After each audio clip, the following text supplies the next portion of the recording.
Good afternoon to all of you. Relation के बारे में हमने अपनी क्लास में स्टार्ट किया था, पिछली क्लास में डोमेन एंड रेंज के बारे में हम बात करते हैं। देखिए, रिलेशन अगर मैं लिखना चाहूं, जैसे आप रिलेशन ए और बी दो सेट लेके चलते थे, A and B two given sets, two given non empty set अगर आप ले रहे थे,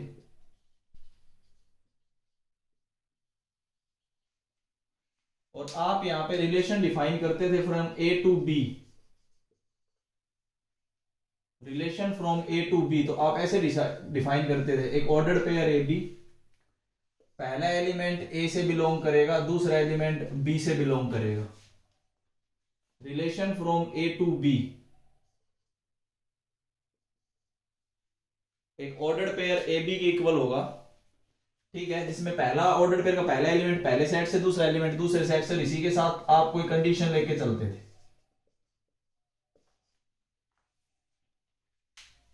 फिर मैंने आपको एक एरो डायग्राम बताया था। एरो डायग्राम में ए इधर लेते थे, बी इधर लेते थे।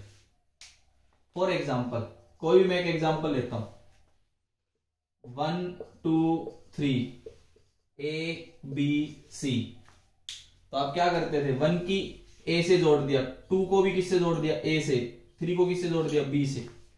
ऐसा मान लीजिए आपने किया। तो अगर आप रिलेशन लिखते थे फ्रॉम ए टू बी, ये मैं पहली क्लास में बता चुका हूं, जस्ट रिवाइज करवा रहा हूं, फिर क्वेश्चन शुरू करते हैं। तो आप लिखते थे 1 के साथ ए, 2 के साथ ए और 3 के साथ बी। और मैंने इसको पढ़ने का भी समझाया था कि 1 की इमेज ए है, ए की प्री इमेज 1 है।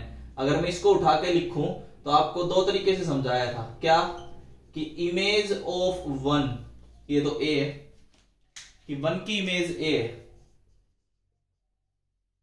प्री इमेज ऑफ ए, ये क्या है 1, कि 1 की इमेज तो ए है और ए की प्री इमेज क्या है 1 है। ऐसे मैंने आपको समझाया था। और इसको लिखने का तरीका एक ये भी लिखा था, 1 रिलेशन विद ए, ये भी एक ही बात है। अब इस क्वेश्चन में मैंने आपको 3 चीजें समझाई। जैसे डोमेन की अगर मैं बात करूं तो 1 2 और 3 जो इनपुट में है। अगर मैं रेंज की बात करूं तो रेंज आपके पास क्या है, ए और बी, जो आउटपुट में आपको नजर आ रहे थे। और एक वर्ड हमने कोडोमेन यूज किया था, कोडोमेन में कंप्लीट बी सेट के इक्वल होता है। डोमेन मतलब जो जो ऑर्डर्ड पेयर्स है उनकी पहले जो एलिमेंट है वो सारा डोमेन का पार्ट है। रेंज मतलब जो भी ऑर्डर्ड पेयर्स उनका जो दूसरा एलिमेंट है, आपको ए और बी नजर आ रहे हैं। मैंने फिर पहले भी बताया था कि ए से कितनी बार आ जाए, काउंट एक बार ही होगा वो रेंज में। सेट्स आप चैप्टर पढ़ चुके हो जिसमें आपने एक बात पढ़ी थी कि रिपीटेशन कोई मायने नहीं रखता। चाहे आप एक चीज को 50 बार लिख दो, सेट उसको एक बार ही काउंट करेगा। तो एक तो आपने ये चीज ध्यान रखनी है। यहां तक तो मैंने आपको ये बताया था कि डोमेन, रेंज और कोडोमेन का क्या मतलब है और रिलेशन क्या है। अब रिलेशन की अगर हम बात करें ए टू बी, तो relation from A to B is always a subset of A cross B, ये ध्यान रखना। ए से बी में जो भी ऑर्डर्ड पेयर आएंगे वो सारे के सारे ए क्रॉस बी का पार्ट है। तो relation from A to B must be a subset of A cross B. A cross B का सबसेट होगा relation from A to B. एक तो ये मैंने आपको समझाया है, ठीक है। अब इसके हिसाब से मैं कुछ और क्वेश्चंस करता हूं। आर इनवर्स भी मैं आपको पहले बता चुका था। हम थोड़ा सा और अब डोमेन रेंज के बारे में थोड़ा और क्लियर करें चीजों को। आगे देखो, रिलेशन वाला पार्ट हम फिर खत्म कर दें आज, कल से फिर हम आगे बढ़ पाए। तो सबसे पहले मैं आपसे एक क्वेश्चन लिखता हूं जिसमें हमें कुछ चीजें बतानी है। पहला, let R be relation on set n, let R be a relation on set n of natural numbers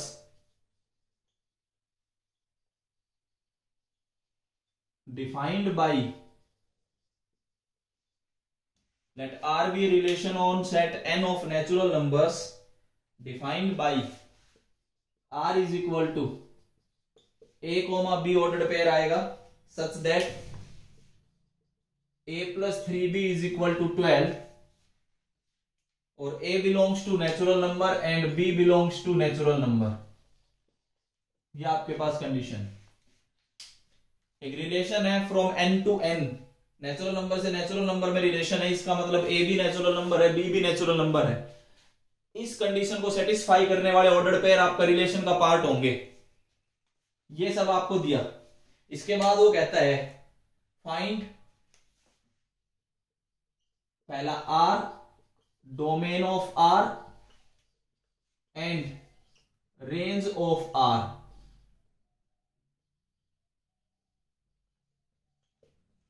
आपको R फाइंड करना है, डोमेन ऑफ R फाइंड करना है and range of R find करना है। तीन चीजें आपको बतानी इस क्वेश्चन में। करते कैसे हैं वो सुनिए। सबसे पहले आपके पास रिलेशन है natural number two natural number. एक तो ये ध्यान रखना है कि हमने केवल नेचुरल नंबर्स ही लेने हैं। दूसरी, कौन से नेचुरल नंबर्स लेने हैं जो इस कंडीशन को सेटिस्फाई करे। जो इस कंडीशन को सेटिस्फाई करे वो नेचुरल नंबर आप लोगे। इसको फाइंड कैसे करते हैं वो समझिए। आपने लिख लिया a is equal to 12 minus 3b। इसके बाद हम नेचुरल नंबर लिखते चलेंगे। मैंने b को पहला नेचुरल नंबर लिखा 1। अगर आप b को 1 लेते हो तो वी गेट 9। तो 9,1 एक ऑर्डर्ड पेयर आएगा जो रिलेशन में है। पहले हमेशा a लिखा जाएगा, फिर हमेशा b लिखा जाएगा। इस तरीके से करना है। देखो पोजीशन का बहुत ध्यान रखना है। यहाँ फर्स्ट पोजीशन है तो यहाँ फर्स्ट a है, फिर b है तो 3 टाइम्स b है, मतलब सेकंड पोजीशन का 3 टाइम करना है। ये नहीं है कि 1,9 लिख दो आप इसको। 1,9 तो इसको सेटिस्फाई नहीं करेगा, 9,1 इसको सेटिस्फाई करेगा। तो उसी हिसाब से आपने बात करनी है। ऐसे और आगे बढ़ते हैं। मान लीजिए हम b को अगर 2 रख दें, अगर आप b को 2 रखोगे तो we get a is equal to 6। अगर आप b को, तो इसमें एक और आ गया 6,2 रिलेशन में। थर्ड, अगर आप b को 3 रखते हो, अगर आप b को 3 रखोगे तो a भी 3 आ रहा है। तो यहां से आपके पास एक आ गया 3,3। अब कोई बच्चा और आगे बढ़ा, मान लो b4 रख दिया। b4 रखते a दे देगा 0, does not belongs to natural number. तो ये तो आएगा ही नहीं ना। इससे आगे आएंगे, इससे आगे आप और बढ़ोगे, b को 5 लोगे, 6 लोगे तो वो भी नहीं आएंगे। केवल b1, b2 और b3 तीन वैल्यूज के लिए ही है। तो b इज इक्वल टू 1 लेने पे भी पेयर आता है, b इज इक्वल टू 2 लेने पे भी ऑर्डर पेयर आएगा, b इज इक्वल टू 3 लेने पे भी ऑर्डर पेयर आएगा। पहला पार्ट उसने रिलेशन पूछा था, तो रिलेशन ऐसे लिखा जाएगा। रिलेशन में आप 3 ऑर्डर पेयर लिख दोगे। ये आपके पास रिलेशन। उसने आपसे सेकंड पार्ट पूछा डोमेन। डोमेन में मैंने आपको बताया केवल और केवल ऑर्डर पेयर के फर्स्ट एलिमेंट 9, 6 और 3 अगर कोई 2 बार आया है तो उसको एक बार ही लिखोगे। ये सेकंड पार्ट का आंसर है। थर्ड पार्ट उसने पूछी रेंज। रेंज मैंने आपको बताया कि जितने भी ऑर्डर्ड पेयर्स हैं उनका जो सेकंड एलिमेंट है वो आपका रेंज है। तो 1, 2 और 3। तो ये 3 पार्ट इस क्वेश्चन में पूछे गए थे कि रिलेशन लिख के दिखाइए, उसके बाद बोला गया रेंज, डोमेन लिख के दिखाइए, उसके बाद बोला गया रेंज लिख के दिखाइए। तो इस तरीके से आपने रिलेशन लिखना होता है। अब देखो एक्चुअल में इसमें तो ऑर्डर्ड पेयर इनफाइनाइट आ सकते थे, पता नहीं कितने ऑर्डर्ड पेयर आ जाए। अगर मैं इस कंडीशन को हटा दूं तो वो सारा कार्टेशियन प्रोडक्ट है। उस कार्टेशियन प्रोडक्ट में से केवल 3 ऐसे ऑर्डर्ड पेयर हैं जो इस कंडीशन को सेटिस्फाई करते हैं। वो 3 ऑर्डर्ड पेयर इस रिलेशन का पार्ट है। तो हमने रिलेशन को डिफाइन किया, यहां 0 आया, इससे आगे नेगेटिव आने शुरू हो जाएंगे तो वो कोई भी नेचुरल नंबर नहीं है। तो केवल 3 नेचुरल नंबर्स के लिए ये कंडीशन सेटिस्फाई होती है। तो 3 ऑर्डर्ड पेयर केवल उस रिलेशन में आएंगे। ऑर्डर्ड पेयर के पहले पहले जो भी एलिमेंट्स वो सारे डोमेन का पार्ट है। डोमेन मतलब इनपुट, रेंज मतलब जो आपको ऑर्डर पेयर का सेकंड एलिमेंट नजर आ रहा है वो सारा रेंज का पार्ट है। तो क्या डोमेन है, क्या रेंज है, क्या रिलेशन है, ये सब पार्ट मैंने आपको यहां क्लियर करके दिया है। जिस बच्चे को जो लाइव क्लास में जुड़े हुए हैं अगर उसको ये वाला क्वेश्चन समझ आए तो प्लीज रेज योर हैंड ताकि आगे बढ़ पाए।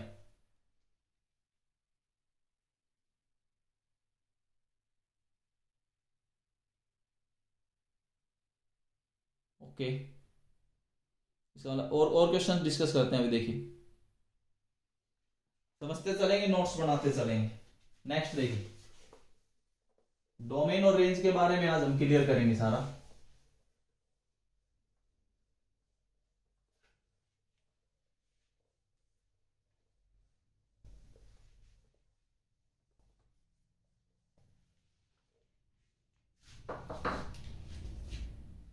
एक और क्वेश्चन अगर हम करके देखें,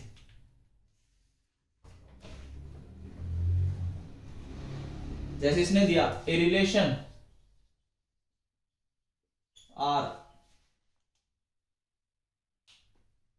defined on the set Z.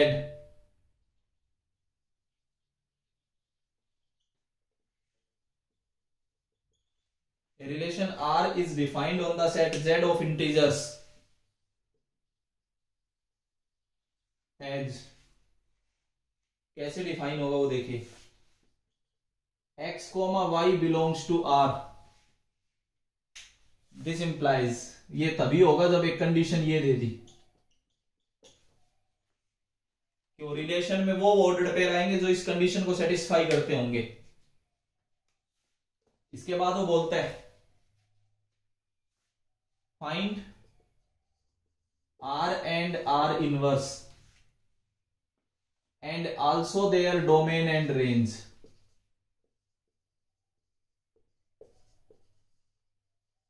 हमें ये बताना है कि उनकी डोमेन और रेंज भी क्या होगी। सॉल्यूशन देखिए,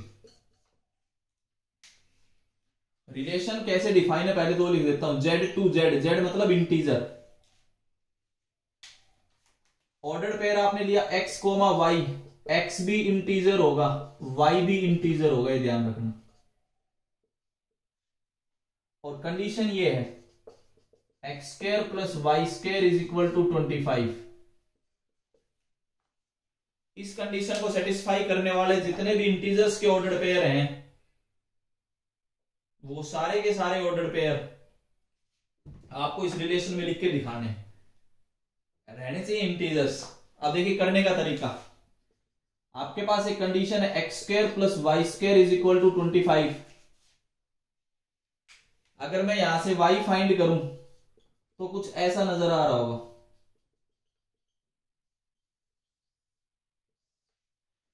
y is equal two plus minus √25 minus x²। अब देखो इसमें कैसे करते हैं, हो सकता है मैं x को 0 रखूं, x को 0 रखते ही y की वैल्यू प्लस माइनस 5 आएगी, तो यहां से आपके पास दो ऑर्डर्ड पेयर नजर आएंगे, पहला 0 5, दूसरा 0 माइनस 5। ध्यान से करना है इसको, प्लस माइनस 2 आएंगे, नहीं तो गलत कर दोगे। ऐसे ही x को आप 3 रखो, इंटीजर तभी आएगा, पाइथागोरियन ट्रिपलेट बनेगी तब, तो फिक्स है एक बार 0 रखने पे भी दोनों इंटीजर्स आएंगे। 1 रखोगे तो इंटीजर नहीं आएगा, इसलिए मैंने वो केस ही नहीं लिया। 2 रखोगे तो भी इंटीजर नहीं आएंगे, हम डायरेक्ट क्या रखते हैं 3। अगर आप 3 रखते हो तो y की value we get plus minus 4। अगर आप ऐसा करते हो तो आपको दो ऑर्डर पेयर और नजर आएंगे, एक तो 3,4, एक 3,-4। दो ऑर्डर पेयर आपको ये नजर आएंगे। एक x को 4 रखोगे तो भी आपके पास y की वैल्यू आ जाएगी क्या, प्लस माइनस 3,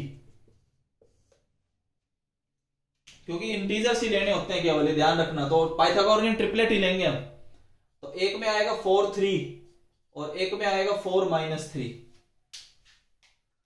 एक और केस हमारे पास आ सकता है x इज इक्वल टू 5। अगर आप x को 5 लेते हो तो y जो आएगा वो 0 आ रहा होगा आपके पास, देख सकते हैं। अगर आप x को 5 लोगे तो आपके पास y क्या आ रहा होगा 0। अभी मैं एक चीज और डिस्कस करूंगा, देखिए तो यहां से आपके पास क्या ऑर्डर पेयर आ गया 5 0। अब देखो ऑर्डर पेयर कैसे बढ़ेंगे, ये ध्यान देना कि ऑर्डर पेयर कैसे बढ़ सकते हैं वो सुनना। इससे नहीं बढ़ सकते, इससे बढ़ सकते हैं। कैसे, इस 3 को हटा के अगर मैं क्या कर दूं प्लस माइनस 3, तो 2 नहीं आपको 2 केस और नजर आएंगे। कौन कौन से वो और लिख देता हूं। पहला केस, एक तो ये भी नजर आएगा -3 -4, सॉरी 4, और एक ये भी नजर आएगा। इसमें बढ़ सकते हैं केस। इसमें आज इसमें जब आप 4 कर रहे हो, 4 की जगह क्या कर सकते हो प्लस माइनस 4, तो भी ऐसी वैल्यूज आएंगी। तो 2 केस इसमें ये और बढ़ गए -4 वाले। ऐसे आप इसमें आ जाओ, इसमें 5 की जगह आप क्या ले सकते हो प्लस माइनस 5, तो एक केस और बढ़ गया -5 0। ये टोटल केस आपके आगे आने चाहिए। 4 और 4 8 और 2 10 और 2 12 ऑर्डर्ड पेयर हैं जो इनको सेटिस्फाई करेंगे इस रिलेशन में। ये 12 के 12 ऑर्डर्ड पेयर आपको बना के दिखाने। ये 12 ऑर्डर्ड पेयर प्लस माइनस सारे केस आएंगे, क्योंकि माइनस भी तो इंटीजर का पार्ट है। तो प्लस माइनस आपको सारे केस नजर आएंगे। अब बात आती है कि डोमेन, रेंज, आर और आर इनवर्स कैसे लिखोगे, वो सुनिए। आपको 12 केस मैंने बोर्ड पे लिख के दिए। अब हम रिलेशन की बात करते हैं, आर की। पहला ऑर्डर्ड पेयर 0 5, दूसरा 0 -5। फिर अगले 4 ये लिखो 3 4, 3 -4, -3 4, -3 -4। फिर आगे 4 और ऑर्डर्ड पेयर आपको नजर आ रहे हैं, 4 3, 4 -3, -4 3, -4 -3। और 2 और ऑर्डर्ड पेयर आपको नजर आएंगे 5 0, -5 0। आपको ये 12 ऑर्डर्ड पेयर इसमें नजर आ रहे हैं। इन 12 ऑर्डर्ड पेयर के हिसाब से अगर मैं डोमेन की बात करूं, डोमेन ऑफ आर, कि आर का डोमेन क्या होगा। ऑर्डर्ड पेयर का पहला एलिमेंट 0, 0 दोबारा एक बार ही लिखोगे, 3 दोबारा एक बार लिखोगे, फिर -3, फिर 4, फिर -4, फिर 5 और फिर -5। 0 3 -3 4 -4 और 5 और -5। ये आपके पास डोमेन है किसकी, आर की। अगर आप आर के डोमेन की बात करते हैं तो आपके पास आर की डोमेन नजर आ रही है। यही मैं आपको रेंज और लिख के दे देता हूं। रेंज ऑफ आर, रेंज मतलब जो दूसरा एलिमेंट है 5 -5, 4 -4 भी नजर आ रहा है, 3 -3 और 0। एक्चुअल में डोमेन और रेंज आपको सेम नजर आ गई। जो as it is elements R के डोमेन में है वही आर की रेंज में भी है, तो आपको नजर आ रहा है क्योंकि पाइथागोरस ट्रिपलेट है। ऐसे ही अब आपने आर लिखा, अब आप आर इनवर्स लिख के दिखा सकते हैं। जैसे आपने आर लिखा है ऐसे ही अब आप आर इनवर्स लिख सकते हैं।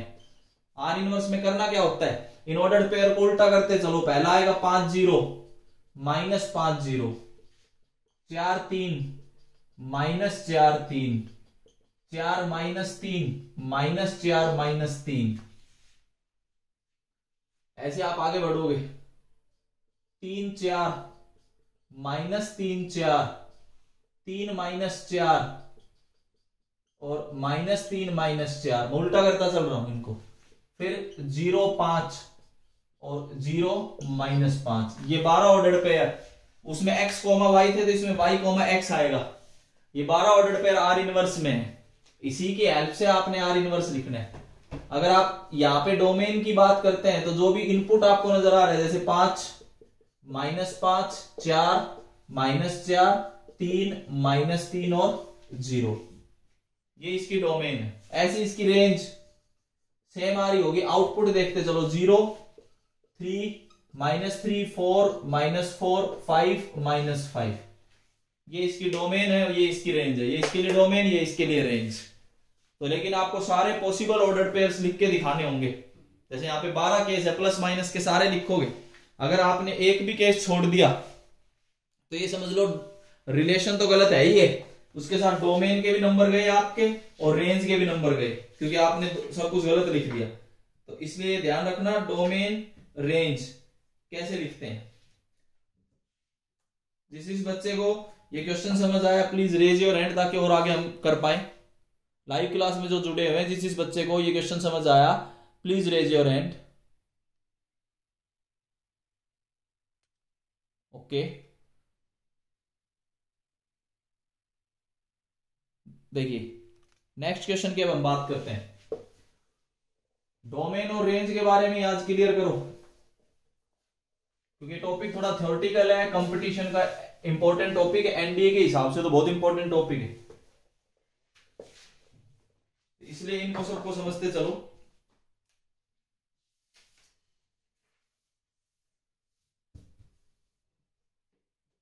देखिए एक क्वेश्चन ऐसे भी आ सकता है, given figure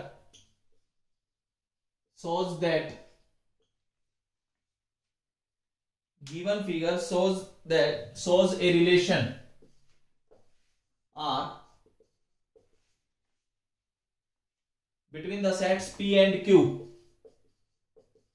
between the sets P and Q, P and Q sets के बीच में एक डायग्राम बनाएंगे हम। इसको बोला write the this relation are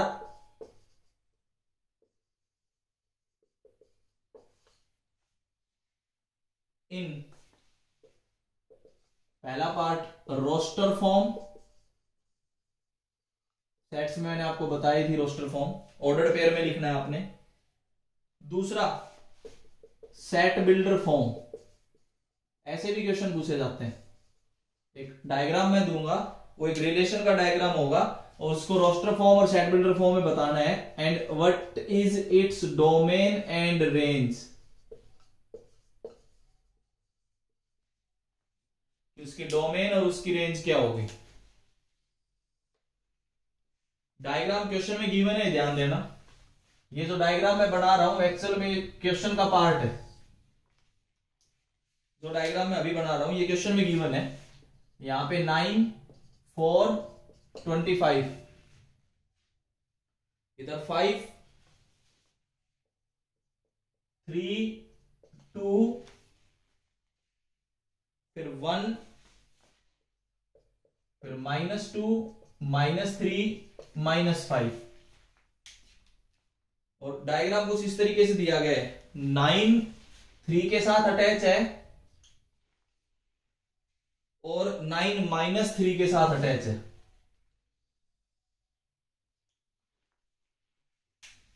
अब डायग्राम बिल्कुल क्लियर बना लेंगे। 4 2 और -2 के साथ अटैच है।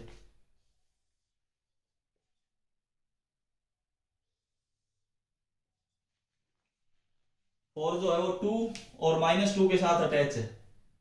25 जो है वो 5 और -5 के साथ अटैच है।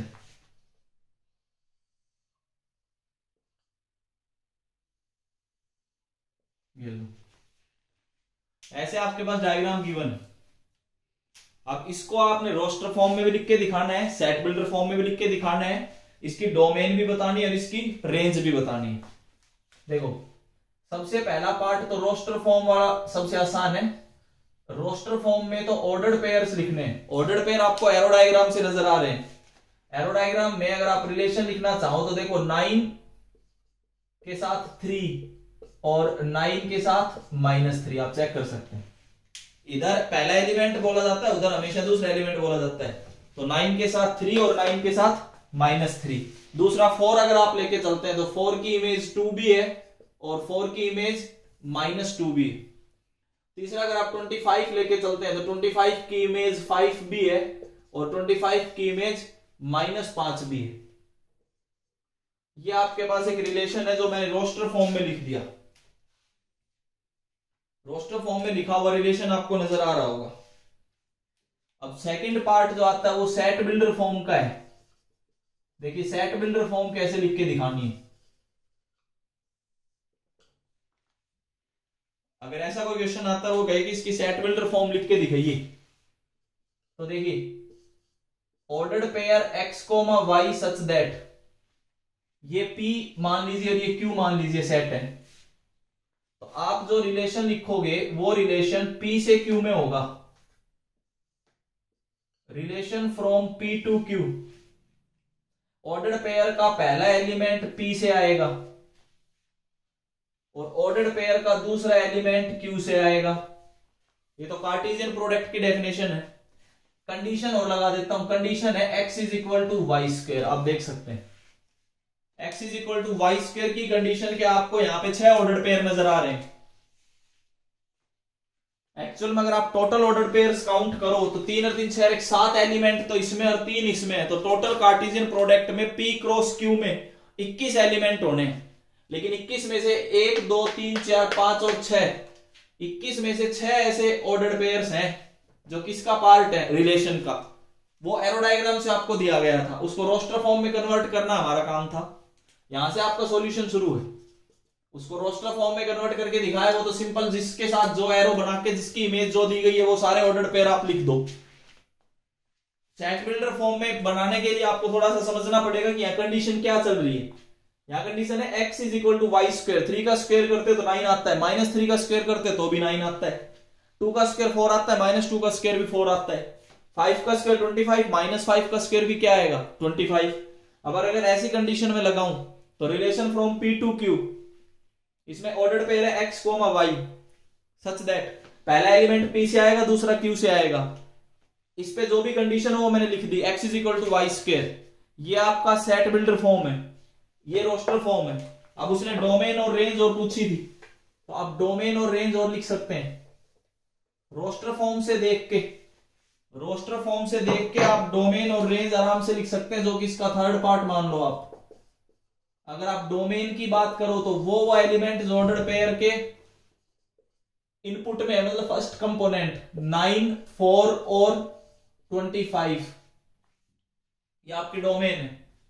अगर वो रेंज की बात करें तो वो एलिमेंट जो सेकंड नंबर पे आए हैं, 3, -3, 2, -2, 5 और -5,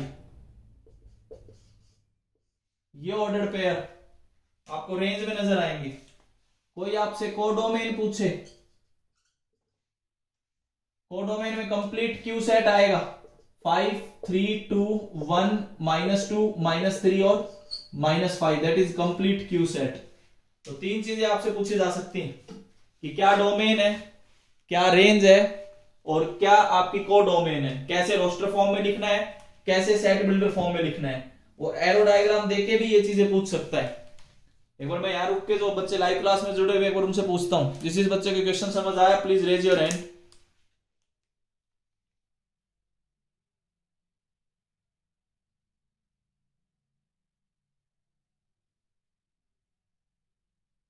ओके, अगला क्वेश्चन डिस्कस करते हैं। देखिए एक ये टाइप हमारी डिस्कस होगी कि अगर वो एरो डायग्राम दे तो आप कैसे कर सकते हैं, ये एक डिस्कशन कंप्लीट है यहां पे।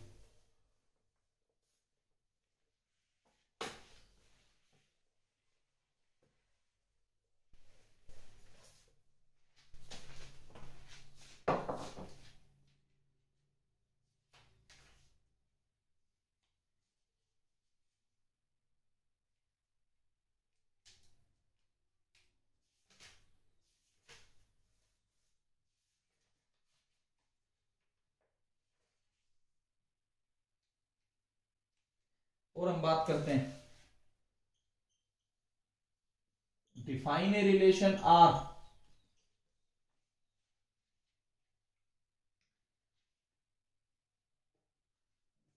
फ्रॉम ए टू बी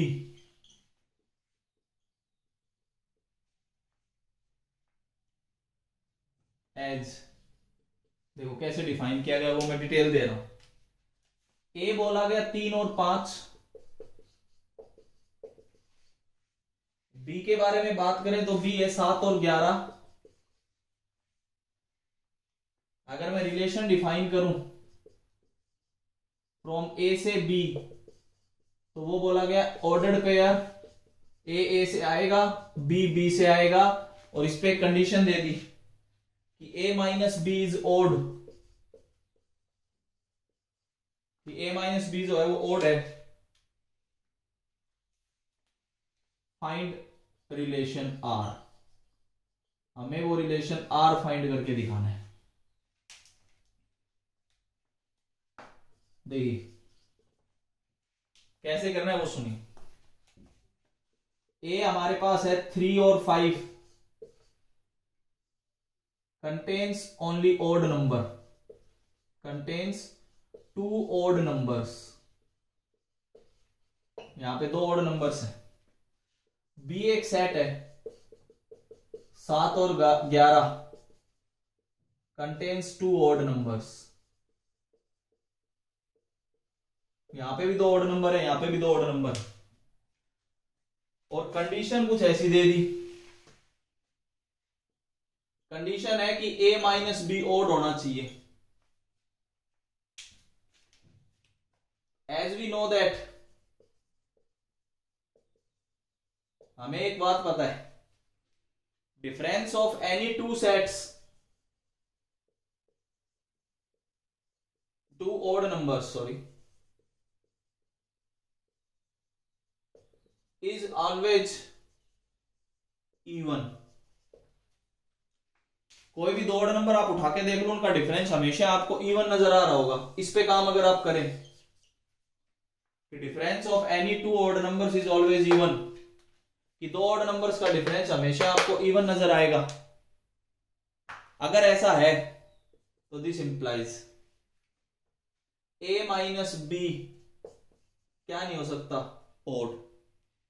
अगर ओड नहीं हो सकता तो इसके बाद समझो, अगर ओड नहीं है तो there is no such ordered pair,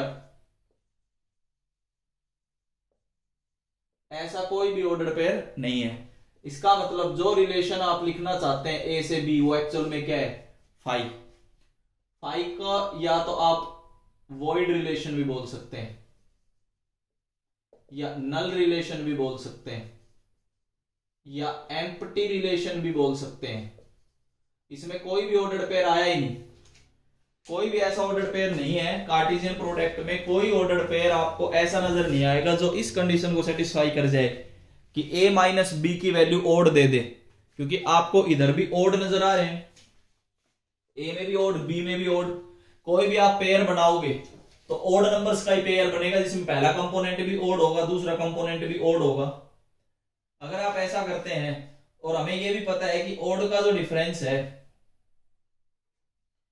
odd का जो डिफरेंस है वो एक्चुअल में दो ओड नंबर्स का डिफरेंस हमेशा इवन आता है। अगर इवन आया तो इसका मतलब कोई भी ऑर्डर पेयर आपको नजर नहीं आएगा। तो वो ऐसा रिलेशन या तो वॉइड रिलेशन कहलाता है, या नल रिलेशन कहलाता है, या एम्प्टी रिलेशन कहलाता है। ये आपको वॉइड, नल या एम्प्टी रिलेशन नजर आएंगे। आगे देखिए,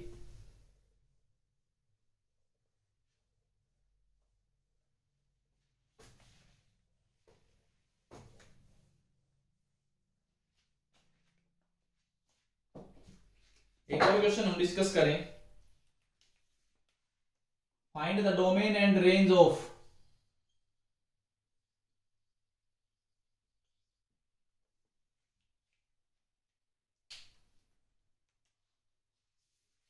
find the domain and range of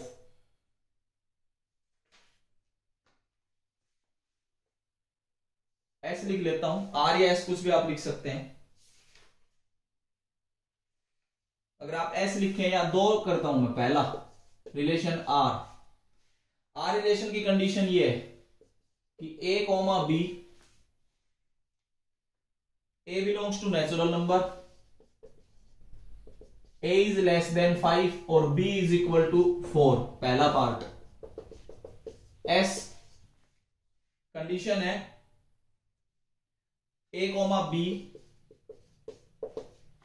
such that b is equal to mod of a minus 1, a belongs to integer, and एक कंडीशन और दे दी, mod of a is less than or equal to 3। Actual में ये जो मैंने लिखा है ये आपके लिए होमवर्क है। इसमें बस मैं आपको एक हिंट दे देता हूं, ये आपने ट्राई करने हैं। हिंट ये रहेगा, अगर कहीं भी आपको मोड ऑफ एक्स या मोड ऑफ ए, ऐसे लिख लो, mod of x is less than और इक्वल टू ए नजर आए, तो एक्स की वैल्यू हमेशा माइनस ए से लेके प्लस ए होती है, पहली कंडीशन। अगर ये इक्वल टू हट जाए तो आप भी इक्वल टू हटा दोगे, दूसरी कंडीशन। ध्यान रखना इन सब चीजों का, मैं इनके लिए केवल आपको लिख के दे रहा हूं, इस क्वेश्चन में यूज हो सकती हैं ये चीजें। अगर वो ग्रेटर देन और इक्वल टू ए है तो या तो x माइनस ए से छोटा होगा या x ग्रेटर देन और equal to A. Fourth condition, अगर ये इक्वल टू हट जाए तो आप भी यहां से इक्वल टू हटा दोगे। तो ये चार कंडीशंस आप मोड की याद रखेंगे। इसमें ये वाली कंडीशन यूज हो रही है, पहले वाली। ये चार कंडीशंस के साथ आपने इस क्वेश्चन को ट्राई करना। इसमें दो पार्ट हैं, डोमेन और रेंज क्लियर करनी है। उम्मीद करता हूं इस क्वेश्चन को आप जरूर अटेम्प्ट करेंगे। जो बच्चे लाइव क्लास में, वो मेरे पास सॉल्यूशन व्हाट्सएप कर देंगे। जो बच्चे बाद में इसको देखेंगे वीडियो को, तो अपना कमेंट बॉक्स में वो डाल सकते हैं। इससे आगे हम कल डिस्कस करेंगे। Thank you.